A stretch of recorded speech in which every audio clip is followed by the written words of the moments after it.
all of you. I am Nidhi Saraswat. I would like to introduce the term microorganism, friends and foes related to the second chapter of class 8. The subject is science. First, I would like to thank you, Amarnath team, dear principal sir, director sir, and all of you for giving me an opportunity for the presentation about microorganisms. As we know, as the word suggests, the term micro and organism. First of all, we must know what is the meaning of micro. Micro is actually a size. It is the measurement. It is 10⁻⁻⁶ of a meter.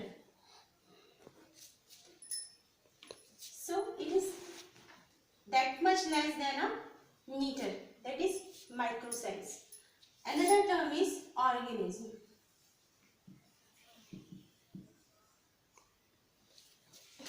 Before understanding the term organism, we must know what is cell. As from the beginning, you are learning about the cell. From the beginning, we are listening this term cell and cell again. So what is cell? Cell is the basic structure and functional unit of life. From this sentence, you can infer that what is the basic unit? Basic unit is cell. Our life is totally dependent on cell. Our life is working totally on cell. Cell is the basic unit which is making the structural and functional unit of our whole life. Cells are combined in making tissue. Tissues are ultimately making organs. Organs in a particular fashion, when they are combining, they are making an organ system.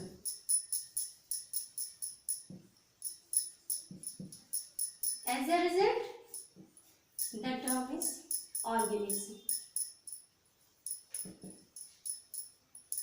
So, from this whole discussion, what we get to know? We get to know that what is the basic unit? Basic term is cell, of which everything is made. The ultimate term is organism. The organism can be macro or micro. As we have discussed, what is micro? Micro is a size. The size which we cannot see from our naked eyes.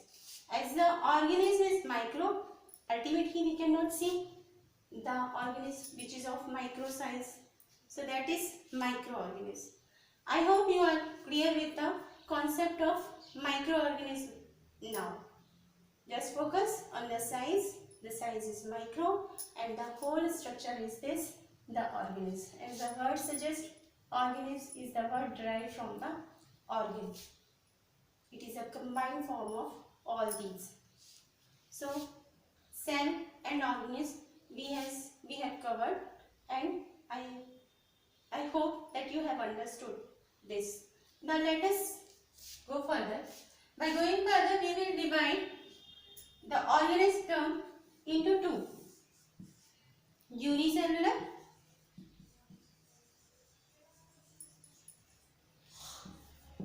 and multicellular.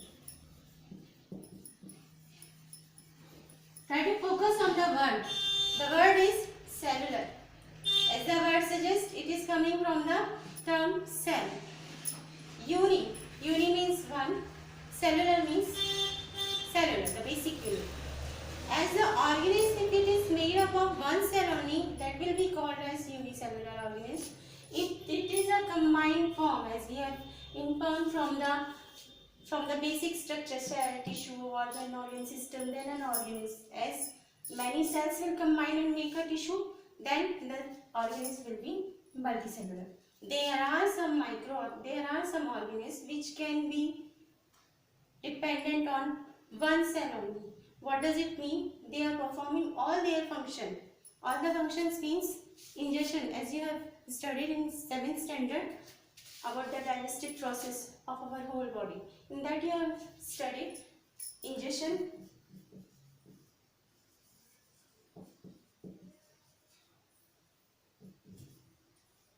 then digestion,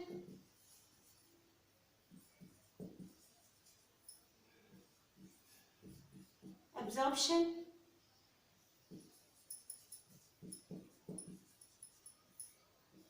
assimilation, and the last is excretion.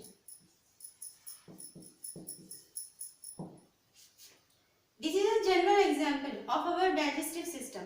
In our digestive system, all these processes are going on. Ingestion we are doing through mouth, digestion through various organs, absorption through various organs, assimilation, the use of all the absorbed food for the energy production, and the ultimate term is excretion, removal of waste from the body. So this is a general example. I am trying to make you understand that the whole process is there. In a microorganism, every process is going through a cell only. That's why the organism is unicellular. So the term is clear now that uni means one and cellular means of cell. The whole process. This is an example only of digestive system. There are many systems in our body which we are dependent on. Can you name some systems? Obviously you can name respiratory system, excretory system and all these systems. In an unicellular organism, this is dependent on one cell only. In a multicellular organism, whole process is combined and divided between the organ system. I hope you have understood that. So that term unicellular organism is also covered. Now let us focus on the microbial world.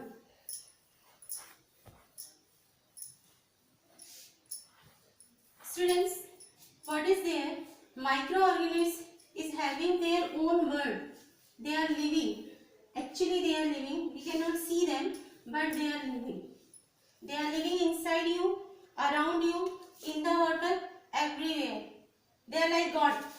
They are living everywhere. They can harm you, they can benefit you.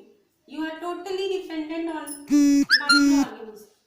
If microorganisms are not there, we cannot suppose of life also. Why? Because the process of biodegradation. If you put a piece of paper, suppose you are putting a piece of paper in soil.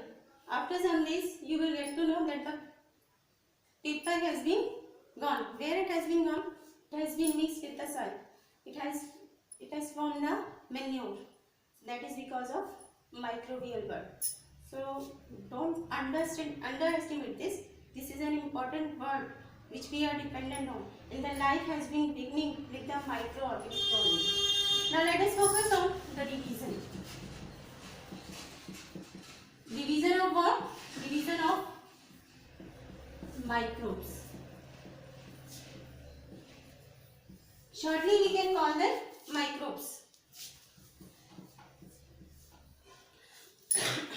In this division, first of all, as you have mentioned the term bacteria in general language also.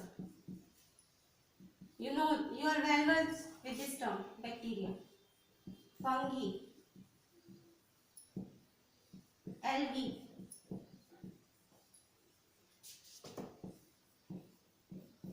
protozoa, and the final most dangerous term is virus. As we know that nowadays we are suffering from a very dangerous disease, that is a viral disease that is being caused by a virus, coronavirus. So these are very important to be studied. This is not an in vain chapter. This is very important chapter which you must focus. Let us begin with the bacteria. Actually, bacteria the division of bacteria is totally dependent on their shape. There are different type of shapes in bacteria, but about their size, The size is from 0.2 to 2 micrometer. That is the general size of bacteria. These will be in between them. So the division of bacteria, remember this, the division of bacteria is totally dependent on shape. You will study this further. There are many shapes of bacteria. Rod shape, it is like rod. Coma shape, it is like coma. Spiral shape, these are different shapes of bacteria which you will study further. Now let us focus on fungi. I hope you must have seen this fungi before also, but you must maybe you have not recognized it. Have you seen any greenish covering on a piece of bread anywhere, or on a piece of anything which is organic? So that is fungi. Fungi can be microscopic,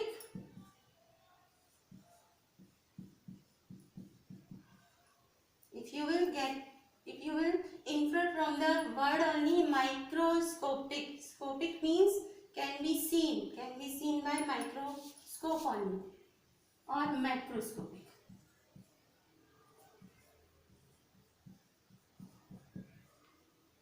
Have you seen mushroom? Mushroom is the only fungus which is macroscopic. In Hindi, that is known as cucurbita. That is mushroom. Mushroom cultivation is a well-known business. We eat mushroom also, but every mushroom is not edible. Remember this. So, microscopic fungi cannot be seen by naked eyes, but macroscopic fungi can be seen by naked eyes. You are getting a colony of fungi. That is called a colony. If you will take a piece of bread and if you will water it for some time, you must have seen in a rainy season that there are some spores on a piece of bread. These are actually fungi. If you will study the structure of fungi, there is a basic structure that is called mycelium. On this mycelium, there are some structures on which spores will be there. Sporangium,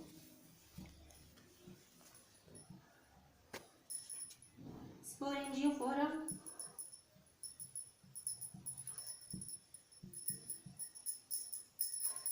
and inside this, the reproductive cell is spores. So dear students, remember this, the reproductive cell in a fungi is spore. Without spores, fungi cannot be reproduced. Reproduce means it cannot give raise to the next generation.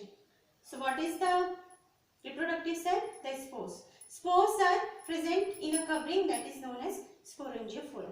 That is a basic structure, that is for basic knowledge only. We are going to study each and every detail of these organisms. Just remember these few points. So that is fungi.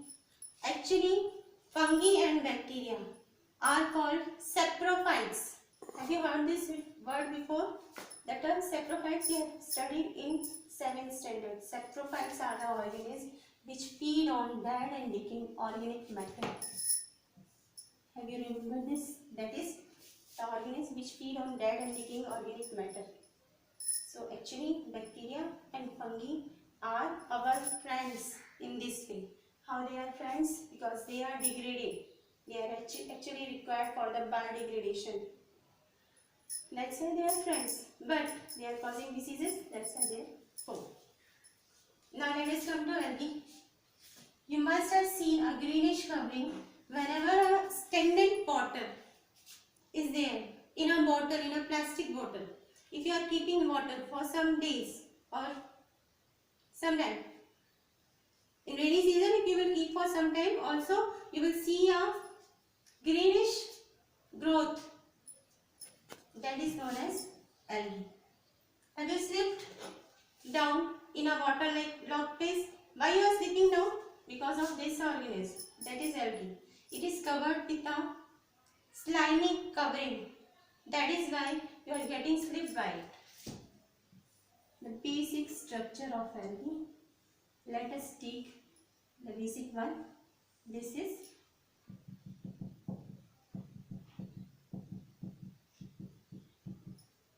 spirogyte.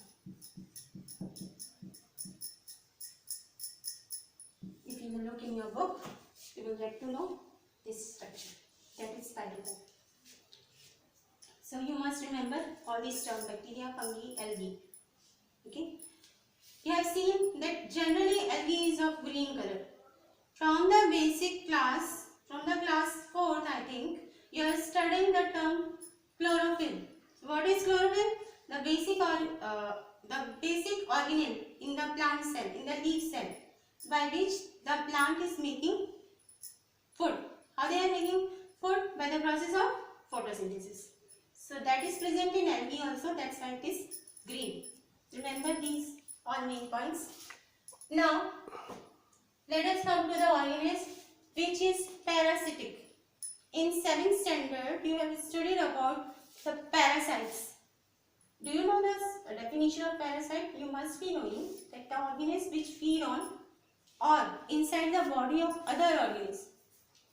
They live on or inside the body of other organisms. Why they live?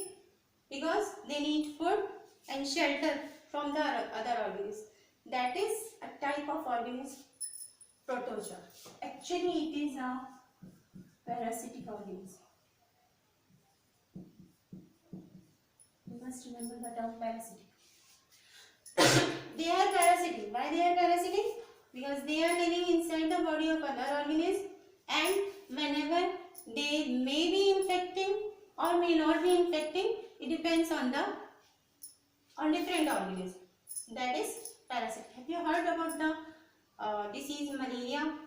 You must be knowing that that is a parasitic disease. How it is getting spread? Through mosquito. Everybody know that Anopheles mosquito is spreading parasitic disease, that is malaria. So the main culprit for the disease is a parasite, that is Plasmodium.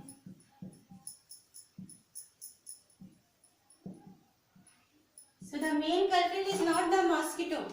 The main culprit, the criminal is Plasmodium. Plasmodium is the protozoa which is living inside the body of mosquito. Ultimately the mosquito is biting you and this Plasmodium is getting inside in your body and you are getting suffered from the malaria. So that is the whole story of parasite, and they are living inside the body of other organisms, and if they are causing diseases, they are poor. If they are not causing diseases, they are nothing. Now let us come to the major organism by which the whole world is now suffering, that is virus. Most dangerous weapon. In many countries are using biological weapons also. The main weapon is virus. Why it is main weapon? Because it is highly contagious. It is getting spread from one organism to another organism in a fast manner. That is virus. Actually, virus is the connecting link between non-living and living creature. Whenever they are inside the cell, inside the living cell, they are multiplying. Whenever they are not inside the living cell, they are not multiplying. That's why these are known as connecting link between living and non-living things. So friends, or dear students, you have studied about the microorganisms in a brief. Now, in further classes, we will study in detail about each and every microorganism. You must remember reason, bacteria, fungi, algae, protozoa and virus. That's all for today. Let us call it a day. Thank you.